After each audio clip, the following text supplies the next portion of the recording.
Hi guys, once again welcome back to class 7 മക്കളെ. അങ്ങനെ നിങ്ങളുടെ സോഷ്യൽ സയൻസിന്റെ അവസാന പരീക്ഷ എത്തിയിരിക്കുകയാണ്. ഒരു ടെൻഷനും വേണം മക്കളെ.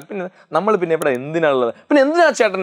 എന്തിനാ മുത്ത ചേട്ടൻ എന്ന് പറഞ്ഞാൽ നമ്മൾ എന്തിനാണുള്ളത് ഇവിടെ? കൃത്യമായി നമ്മൾ 7ാം ക്ലാസ്സിലെ 3ാമത്തെ ചാപ്റ്റർ കോൺസ്റ്റിറ്റ്യൂഷൻ പാത്ത് അല്ലെങ്കിൽ ഭരണഘടനയുടെ ചാപ്റ്റേഴ്സിൽ നിന്നും ചോദിക്കാൻ സാധ്യതയുള്ള പ്രധാനപ്പെട്ട ക്വസ്റ്റ്യൻസ് നമ്മൾ ഡിസ്കസ് ചെയ്യാൻ വേണ്ടി പോകുന്നത്. എൻ്റെ മക്കൾ നിർബന്ധമായും ഇത് നന്നായി പഠിച്ചിട്ട് വേണം ഇവിടെ പോകാൻ വേണ്ടിയിട്ട്, പരീക്ഷ എഴുതാൻ വേണ്ടി പോകാൻ വേണ്ടി. ഈ ചോദ്യം നന്നായി പഠിച്ചു പോയി കഴിഞ്ഞാൽ ഈ ചാപ്റ്റർ ചോദിക്കുന്ന എല്ലാ കാര്യങ്ങൾക്കും നിങ്ങൾക്ക് എന്താ സാധിക്കും? ഉത്തരം എഴുതാൻ വേണ്ടി സാധിക്കും. ആദ്യ ചോദ്യം ഇതാണ്: what idea did Gandhiji wish to have the future constitution of India? ഇന്ത്യയിലെ ഭാവി ഇന്ത്യൻ ഭരണഘടനയിൽ എന്ത് ആശയങ്ങളാണ് ഗാന്ധിജി ആഗ്രഹിച്ചത്? ഈ ഒരു ചോദ്യം എത്ര മാർക്ക്? നിങ്ങൾക്ക് ഒരു 3 മാർക്കിന് ചോദിക്കാൻ സാധ്യതയുള്ള ചോദ്യമാണ്. എന്തൊക്കെയാണ് മഹാത്മാഗാന്ധിയുടെ ആഗ്രഹങ്ങൾ? ഇന്ത്യൻ ഭരണഘടന എങ്ങനെയെല്ലാം ആയിരിക്കണം എന്നാണ് ഗാന്ധിജി ആഗ്രഹിച്ചത്? എങ്ങനെയൊക്കെയാണ്? എന്തൊക്കെ ആശയങ്ങൾ വേണം? ഒന്ന്, സോവേണിറ്റി വേണം. എന്താണ്? പരമാധികാരമുള്ളതായിരിക്കണം. ഇക്വാളിറ്റി, ആളുകൾക്കിടയിൽ സമത്വമുള്ള ഭരണഘടനയായിരിക്കണം. ഫ്രെറ്റേണിറ്റി, ആളുകൾക്കിടയിൽ സാഹോദര്യം നിലനിർത്തുന്ന ഭരണഘടനയായിരിക്കും. ജെൻഡർ ജസ്റ്റിസ്, ലിംഗനീതിയിലെ സ്ത്രീ പുരുഷ വ്യത്യാസങ്ങളൊന്നും ഇല്ലാതെ പ്രവർത്തിക്കുന്ന ഒരു രാജ്യത്തിന്റെ ഭരണഘടനയായിരിക്കും നമ്മുടെ ഭരണഘടന എന്ന് ആർക്ക് ആഗ്രഹം ഉണ്ടായിരുന്നു?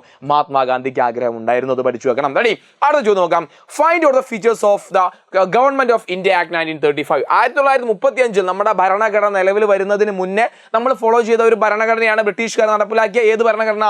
The government of India act 1935. അതിന്റെ ഫീച്ചേഴ്സ് എന്തൊക്കെയാണ് എക്സാമിന് ചോദിക്കാൻ സാധ്യതയുണ്ട്. അപ്പൊ നിങ്ങൾ ഇത് പഠിച്ചു വെച്ചു പോകണം. ടെക്സ്റ്റ് ബുക്കിൽ കൃത്യമായി പറയുന്നുണ്ട് അല്ലേ? എന്തൊക്കെയാണ് ആ സന്ദർഭത്തിൽ നമ്മൾ ഇന്ത്യ എങ്ങനെയാണ് ഡിവൈഡ് ചെയ്തത്? 6 പ്രവിശ്യകളിൽ ദ്വിമണ്ഡല സഭകൾ ഉണ്ടായിരുന്നു അല്ലെ? Bicameral legislate in 6 province. 6 province പറഞ്ഞാൽ എന്താ? നമ്മളിന്ന് സംസ്ഥാനങ്ങളായി ഡിവൈഡ് ചെയ്യാറില്ലേ? ഇപ്പോൾ 22 സംസ്ഥാനങ്ങൾ അല്ലേ? അന്ന് 22 സംസ്ഥാനങ്ങൾക്കും 6 പ്രവിശ്യകളായിട്ടായിരുന്നു ഉണ്ടായിരുന്നത്. 6 പ്രോവിൻസ് ആയിരുന്നു. അതുപോലെ bicameral legislate at central ഗവൺമെന്റിൽ എന്തായിരുന്നു? കേന്ദ്ര ദ്വിമണ്ഡല സഭകൾ അവിടെയും അന്നും ഉണ്ടായിരുന്നു. അതുപോലെ 331 സെക്ഷൻസ് ആൻഡ് 10 സ്കെഡ്യൂൾസ്, 321 വിഭാഗവും 10 പട്ടികകളും അടങ്ങിയതായിരുന്നത് ഈ പറയപ്പെടുന്ന ഗവൺമെന്റ് ഓഫ് ഇന്ത്യ ആക്ട്. അതുപോലെ തന്നെ ദുർബല വിഭാഗങ്ങൾ, സ്ത്രീകൾ, തൊഴിലാളികൾ എന്നിവർക്ക് പ്രത്യേക നിയോജക മണ്ഡലങ്ങൾ, ഇലക്ഷൻ മത്സരിക്കാൻ വേണ്ടി പ്രത്യേക മണ്ഡലങ്ങൾ ഉണ്ടായിരുന്നു. അതുപോലെ power divide between central and province. അതുപോലെ തന്നെ കേന്ദ്രത്തിലും അന്നത്തെ പ്രവിശ്യകളിലും അധികാര വിഭജനം ഉണ്ടായിരുന്നു. അധികാര വിഭജനം എന്ന് പറഞ്ഞാൽ ഫെഡറൽ ആയിട്ടില്ല. അപ്പൊ നമ്മൾ ഇന്ന് കേന്ദ്ര ഗവൺമെന്റും സംസ്ഥാന ഗവൺമെന്റൊക്കെ ഇടയിൽ അധികാരം വിഭജിക്കുന്നില്ലേ? അതുപോലെ തന്നെ അധികാര വിഭജനം അന്നും ഉണ്ടായിരുന്നു. ഇത് കൃത്യമായി പഠിച്ചു വെക്കുക. ഇവിടുന്ന് ഒരു ചോദ്യം നിങ്ങൾക്ക് എന്ത് ചെയ്യാൻ പ്രതീക്ഷിക്കാവുന്നതാണ്. റെഡി? അടുത്തൊരു ക്വസ്റ്റ്യൻ. ഈ കാര്യം നിർബന്ധമായി നിങ്ങൾ പഠിച്ചു. ഞാൻ ചോദ്യമായി ആഡ് ചെയ്യാത്ത കാര്യം, ഇത് നിർബന്ധമായി നിങ്ങൾ പഠിച്ചു വെക്കണം. ഇവിടുന്ന് 1 വേർഡ് ചോദ്യങ്ങൾ ചോദിക്കാൻ വളരെയധികം സാധ്യത ഉണ്ട്. എന്തായിരിക്കും എന്ന് ഫസ്റ്റ് ഇതാ: ഡോക്ടർ രാജേന്ദ്ര പ്രസാദ് ആരായിരുന്നു നമ്മുടെ ഭരണഘടന നിർമ്മാണ സഭയുടെ ചെയർമാൻ? ആരായിരുന്നു? കോൺസ്റ്റിറ്റ്യൂന്റ് അസംബ്ലിയുടെ ചെയർമാൻ ആയിരുന്നു. ചോദ്യം ചോദിക്കും ആരാ? അപ്പൊ നിങ്ങൾ എഴുതി വെക്കേണ്ടത് ഡോക്ടർ രാജേന്ദ്ര പ്രസാദിന്റെ പേരാണ്. നേരെ ചോദ്യം ഇങ്ങനെ ആയിരിക്കും: അല്ലെങ്കിൽ ഡ്രാഫ്റ്റിംഗ് കമ്മിറ്റിയുടെ ചെയർമാൻ ആയിരുന്നു. 2 വ്യത്യാസമുണ്ട്. ഡ്രാഫ്റ്റിംഗ് കമ്മിറ്റിയുടെ ചെയർമാൻ ആരായിരുന്നു? അതാരാ? അത് ഡോക്ടർ BR അംബേദ്കർ ആണ്. അങ്ങനെയൊക്കെ ചോദ്യങ്ങൾ ചോദിക്കും. അതുപോലെ തന്നെ നമ്മുടെ ഭരണഘടന അംഗീകരിച്ച തീയതി ചോദിക്കും. അഡോപ്റ്റ് ചെയ്ത് അംഗീകരിച്ച തീയതി. അപ്പൊ നിങ്ങൾ എന്ത് എഴുതി വെക്കാൻ വേണ്ടി പാടില്ല?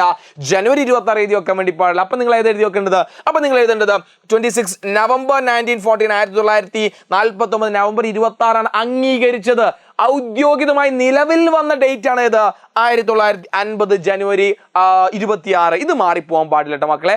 അതുപോലെ തന്നെ നിങ്ങൾക്ക് മാറിപ്പോകാൻ സാധ്യതയുള്ള 2 പേരുകളാണ്. ഒന്ന് ഡോക്ടർ രാജേന്ദ്ര പ്രസാദിന്റെ പേരും അതുപോലെ ഡോക്ടർ BR അംബേദ്കറിന്റെ പേരും. കാരണം രണ്ടും ചെയർമാനാ, രണ്ടും 2 കമ്മിറ്റിയുടെ ചെയർമാനാ. ഡ്രാഫ്റ്റിംഗ് കമ്മിറ്റിയുടെ ചെയർമാൻ ആയിരുന്നു ഡോക്ടർ BR അംബേദ്കർ. എന്നാൽ മൊത്തം നമ്മുടെ ഭരണഘടനാ നിർമ്മാണ സഭയുടെ മൊത്തത്തിലുള്ള ചെയർമാൻ ആയിരുന്നു ആര്?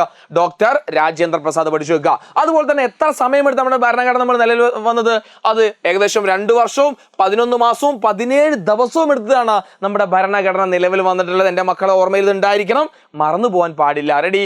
അടുത്ത ചോദ്യം: write the diverse features of Indian constitution. Indian ഭരണഘടന വൈവിധ്യമാർന്ന സവിശേഷതകൾ എഴുതുക. എത്ര മാർക്കാണ് ഈ ചോദ്യങ്ങൾ ചോദിക്കുക? ഒരു 5 മാർക്കിന് ചോദിക്കാവുന്ന ചോദ്യമാണ് ഈ ചോദ്യം. ഇന്ത്യൻ ഭരണഘടന സവിശേഷതകൾ 5 മാർക്കിന് പ്രതീക്ഷിക്കാവുന്ന ചോദ്യമാണ്. എന്തൊക്കെയാണ് ഭരണഘടന സവിശേഷതകൾ? ഒരുപാട് സവിശേഷതകൾ 5 മാർക്കിന് ചോദിച്ചാൽ ഒരു 6 എണ്ണം നിങ്ങൾ എഴുതി വെക്കണം കേട്ടോ. ഞാൻ ഇതിൽ ആഡ് ചെയ്ത 6 എണ്ണം നിങ്ങൾ എഴുതി വെക്കണം. ഓക്കെ? എന്താണ്? പാർലമെന്ററി ഡെമോക്രസി ആണ്. എന്താണ്? പാർലമെന്ററി ജനാധിപത്യ ഭരണമാണ്. പോപ്പുലർ സോവറിനിറ്റി, ജനങ്ങളാണ്, ജനങ്ങളുടെ പരമാധികാരമാണ് അല്ലെ? മൗലിക അവകാശങ്ങളുണ്ട്, മൗലിക കടമകളുണ്ട്, ഡയറക്റ്റീവ് പ്രിൻസിപ്പിൾസ് ഉണ്ട്, മാർഗനിർദ്ദേശക തത്വങ്ങളുണ്ട്, റൂൾസ് ഓഫ് ലോ, നിയമവാഴ്ച നിലനിൽക്കുന്നുണ്ട് അല്ലെ? നമ്മൾ നിയമത്തിന്റെ ബേസിലല്ല നമ്മളെല്ലാവരും രാജ്യത്ത് ജീവിക്കുന്നു അല്ലെ? അതുപോലെ തന്നെ യൂണിവേഴ്സൽ അഡൽട്ട് ഫ്രാഞ്ചൈസി, പ്രായപൂർത്തി, വോട്ടവകാശം നൽകുന്നുണ്ട്. ഇൻഡിപെൻഡന്റ് ആൻഡ് ഇൻപാർഷ്യൽ ജുഡീഷ്യറി, സ്വതന്ത്ര നിഷ്പക്ഷവുമായ നീതിന്യായ വ്യവസ്ഥ നിലനിൽക്കുന്നുണ്ട് മക്കളെ. അപ്പൊ ഈ കാര്യങ്ങളൊക്കെ നിങ്ങൾ കൃത്യമായി നോട്ട് ചെയ്ത് വെച്ചിട്ട് വേണം നിങ്ങൾ പോകാൻ വേണ്ടി. ഇത് എക്സാമിന് ചോദിക്കാൻ സാധ്യതയുള്ളതാണ്. അപ്പൊ ഈ ഭാഗം നന്നായി പഠിച്ചിട്ട് വേണം എൻ്റെ മക്കൾ പോകാൻ. മറന്നു പോരുതേ. അടുത്ത ചോദ്യത്തിൽ നോക്കാം നമുക്ക്. റൈറ്റ് ഇനി four fun functions of Indian constitution. ഒരു 4 മാർക്കിന് പ്രതീക്ഷിക്കാവുന്ന അടുത്തൊരു ചോദ്യമാണിത്. നമ്മുടെ ഭരണഘടന ഏതെങ്കിലും 4 ധർമ്മങ്ങൾ, 4 ഫങ്ഷൻസ് എഴുതാൻ വേണ്ടി ചോദിക്കാറുണ്ട്. ഏതൊക്കെയാണ് ഫങ്ഷൻസ്? ഇതാ നമ്മുടെ ഈ മരം ഉണ്ടല്ലോ, ഈ മരങ്ങ് പഠിച്ചു വെക്കുക, ഈ മരത്തിലെ ചില്ലകളെ നിങ്ങൾ അങ്ങ് നെഞ്ചോട് ചേർത്ത് പഠിച്ചു വെച്ച് കഴിഞ്ഞാൽ അവിടെ കിട്ടും 4 mark. Number 1, establish rights and duties of citizen. എന്താണ്? പൗരന്മാരുടെ അവകാശങ്ങളും കടമകളും സ്ഥാപിക്കുന്നുണ്ട്. ഗവൺമെന്റ് അധികാരങ്ങൾക്കും പരിമിതികളും വ്യക്തമാക്കുന്നുണ്ട് അല്ലെ. ഗവൺമെന്റിന് എന്തൊക്കെയാണ് അധികാരങ്ങൾ, എന്താ കാര്യങ്ങൾ ഗവൺമെന്റ് ചെയ്യാൻ പാടില്ല, അത് കൃത്യമായി പറയുന്നുണ്ട്. Define the basic values and ideas of nation. രാജ്യത്തിന്റെ അടിസ്ഥാന മൂല്യങ്ങളും ആദർശങ്ങളും നിർവചിക്കുന്നുണ്ട്. Preserving the unity and diversity. നാനാത്വത്തിൽ ഏകത്വം സംരക്ഷിക്കുന്നുണ്ട്. അതുപോലെ തന്നെ രാജ്യത്തിന്റെ എല്ലാ ഭരണ സംവിധാനങ്ങളും ഭരണഘടന പറയുന്ന പോലെ ആ ഭരണഘടന കൃത്യമായി വരുന്നുണ്ട്. എങ്ങനെയാണ് ഓരോ സ്ഥാപനങ്ങളും പ്രവർത്തിക്കേണ്ടത്, അതൊക്കെ അതിന്റെ മുറക്ക് തന്നെയാണ് പ്രവർത്തിക്കുന്നത്, നടപ്പിലാക്കുന്നത് അല്ലെങ്കിൽ പ്രവർത്തിക്കുന്ന ആരും ഉറപ്പുവരുത്തുന്നുണ്ട്, ഭരണഘടന ഉറപ്പുവരുത്തുന്നുണ്ട്. അതുപോലെ It's and as a fundamental document that direct the nation. രാജ്യത്തിന് ദിശാബോധം നൽകുന്ന അടിസ്ഥാന രേഖയായി നിലകൊള്ളുന്നുണ്ട്. സ്വേച്ഛാധിപത്യത്തിനും അധികാര ദുർവിനിയോഗത്തിനും എതിരായ സംരക്ഷണ കവചമായി പ്രവർത്തിക്കുന്നുണ്ട് അല്ലേ. സോ ഈ കാര്യങ്ങൾ കൃത്യമായി നോട്ട് ചെയ്ത് വെക്കുക. ഭരണഘടന ഫംഗ്ഷൻസ് ആണ്, എക്സാമിന് ചോദിക്കാൻ സാധ്യതയുള്ള കാര്യങ്ങളാണ്. അപ്പൊ ഇത്രയും ചോദ്യങ്ങൾ എൻ്റെ മക്കൾ പഠിച്ചു വെച്ചതിന് ശേഷം മാത്രമേ പരീക്ഷയ്ക്ക് പോകൂ. നിർബന്ധമായി നമ്മുടെ ചാനൽ നിങ്ങൾ സബ്സ്ക്രൈബ് ചെയ്യണേ. നമുക്ക് നമ്മുടെ ചാനൽ 50,000 എത്തിക്കുകയാണ്. അത്ര 50,000 സബ്സ്ക്രൈബേഴ്സിലേക്കുള്ള വലിയൊരു ഫാമിലിയാക്കി നമുക്ക് എജ്യൂബോർഡ് ക്ലാസ് 1 മാറ്റിയത്. അപ്പോൾ എൻ്റെ എല്ലാ മക്കളും എന്ത് ചെയ്യുക, ഈ കാര്യങ്ങൾ കൃത്യമായി സബ്സ്ക്രൈബ് ചെയ്യുക. അതുപോലെ തന്നെ നിഹാൽ സാറിൻ്റെ ഒരു യൂട്യൂബ് ചാനൽ നിഹാൽ പെർസ്പെക്റ്റീവ്, നമ്മുടെ ഇന്നലെ അവിടെ ചില സ്പെഷ്യൽ പരിപാടികളൊക്കെ ഉണ്ടായിരുന്നു. അപ്പോൾ എൻ്റെ ഒരു വ്ളോഗൊക്കെ ആയിട്ട് എൻ്റെ ചാനൽ വരുന്നതാണ്. അപ്പോൾ നിഹാൽ പെർസ്പെക്റ്റീവ് നിങ്ങൾ സെർച്ച് ചെയ്ത് കഴിഞ്ഞാൽ എൻ്റെ ചാനൽ കാണാൻ വേണ്ടി, അല്ലെങ്കിൽ നിഹാൽ സാർ യൂട്യൂബ് ചാനൽ യൂട്യൂബിൽ സെർച്ച് ചെയ്താലും കാണാൻ വേണ്ടി സാധിക്കും. അപ്പോൾ നിങ്ങൾ എന്ത് ചെയ്യുക, നിഹാൽ സാറിൻ്റെ ചാനൽ ഒന്ന് ഫോളോ ചെയ്യുക. അതുപോലെ തന്നെ നിങ്ങൾ ഈ വീഡിയോ നിങ്ങൾ എല്ലാ ഫ്രണ്ട്സിലേക്കും ഒന്ന് ഷെയർ ചെയ്ത് കൊടുക്കുക. കാരണം എല്ലാവരും പഠിക്കണം, ആരും പഠിക്കാൻ കഴിയാതെ അല്ലെങ്കിൽ ബുദ്ധിമുട്ടായി നിൽക്കരുത്. അപ്പോൾ അവർക്കൊക്കെ നിങ്ങളുടെ എല്ലാം ഇഷ്ടപ്പെട്ട നിങ്ങളുടെ സുഹൃത്ത് ഫ്രണ്ട്സിലേക്ക് എന്ത് ചെയ്യണം, ഈ വീഡിയോ ഷെയർ ചെയ്ത് കൊടുക്കുക.